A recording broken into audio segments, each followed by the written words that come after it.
मालवा और बुंदेलखंड में अपनी स्थिति मजबूत करने के बाद मराठों ने अपना ध्यान गुजरात की ओर लगाया।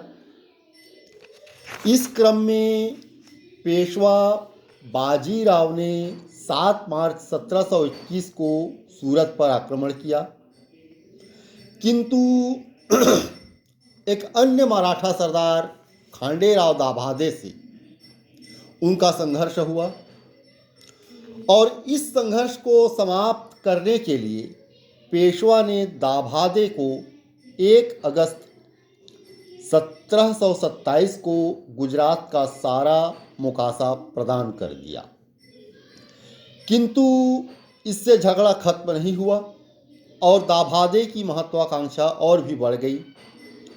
उसने पेशवा के प्रभाव क्षेत्र मालवा में लूटपाट की। इस पर शाहू ने गुजरात का मुकासा उससे जब्त करके पेशवा को प्रदान कर दिया, किंतु बाद में 15 दिसंबर 1730 को शाहू द्वारा पुनः गुजरात का सारा मुकासा दाभादे को सौंप देने पर भी वह संतुष्ट नहीं हुआ। वह मालवा व गुजरात की संयुक्त चौथ पर अधिकार चाहता था। वह युद्ध की तैयारी करता रहा। निजाम ने भी मराठा राज्य व पेशवा की शक्ति को कम करने के उद्देश्य से उसे सहायता का आश्वासन दिया तथा बाजीराव के शत्रुओं ने भी उसे गुप्त रूप से सहायता का आश्वासन दिया।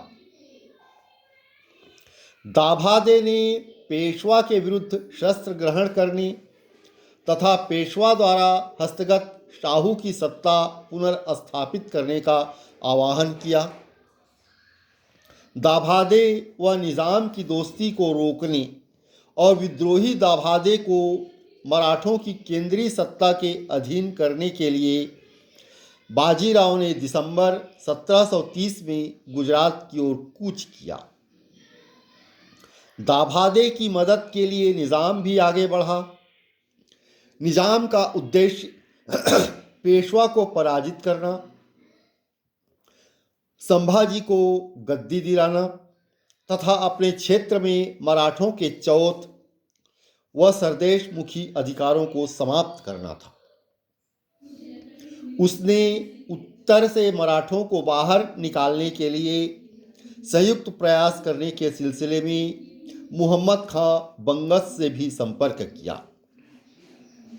मार्च 1731 में बीवापुर नामक स्थान पर दाभादे युद्ध में पराजित हुआ। वह निजाम को भी सजा देना चाहता था, किंतु शाहू ने योजना को पसंद नहीं किया। मराठों की कोंकण नीति का मुख्य उद्देश्य पश्चिमी तट पर विदेशी शक्तियों के प्रभाव को समाप्त करना तथा कोंकण तट के क्षेत्रीय समुद्र पर अपना नियंत्रण स्थापित करना था। उधर विदेशी शक्तियां भी तटवर्ती क्षेत्र में और नौसेना के क्षेत्र में अपनी सर्वोच्चता स्थापित करने की फिक्र में थीं। मराठा नौसेनापति पुर्तगालियों का दमन करने में सफल न हो सका। 1715 में चार्ल्स ब्रेने नामक सशक्त गवर्नर के आने के बाद से इस क्षेत्र में अंग्रेजों से उसकी प्रतिस्पर्धा विशेष रूप से बढ़ गई तथा संघर्ष की स्थिति आ गई थी। कोलावा पर अंग्रेजों व पुर्तगालियों ने संयुक्त रूप से आक्रमण किया, किंतु बाजीराव द्वारा भेजे गए पिल्लाजी जाधव की मदद से कान्होजी ने इस आक्रमण को विफल कर दिया। वह यूरोपीय शक्तियों को समझौता करने के लिए बाध्य होना पड़ा।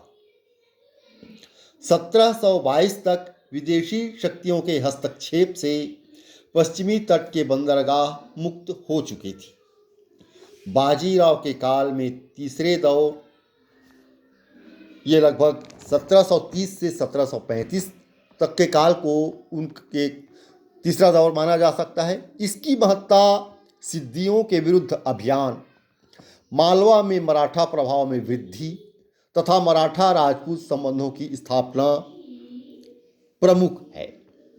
इस प्रकार बाजीराव के नेतृत्व में मराठे अपना प्रसार विस्तार कर रहे थे और उनकी शक्ति मजबूत हो रही थी। मालवा बुंदेलखंड के बाद लगभग वे गुजरात में सफल हुए, भले ही आपसी प्रतिस्पर्धा रही मराठा सरदारों के बीच, लेकिन वे सफल रहे।